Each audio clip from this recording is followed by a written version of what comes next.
Hello guys, welcome to the channel. This video will show you how to disable chat on your Zoom meeting. So the setting will not found on your Zoom software or app. What you have to do, you go to your account settings. So you go to log on to your Zoom on your browser, whether it is Safari or Google Chrome or anything. You just log on to your Zoom account, and then click my account.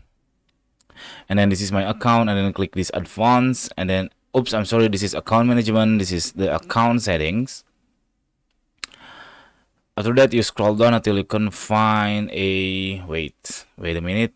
Here you can see the tab of in meeting basic, so you just click that one, and then here you can see this is the meeting chat option. You can turn it off by close the toggle here, so I can disable the chat, and then that's it. This is the chat will be disabled on your Zoom meeting. This is useful for you if you are doing webinars or classes that not really need to interact in chat, and you can interact to your audience using videos or voice. That's it. This very simple tutorial. I hope it's helpful for you. If it's it, you can click thanks on down below. We will really appreciate that. Thank you. Bye bye.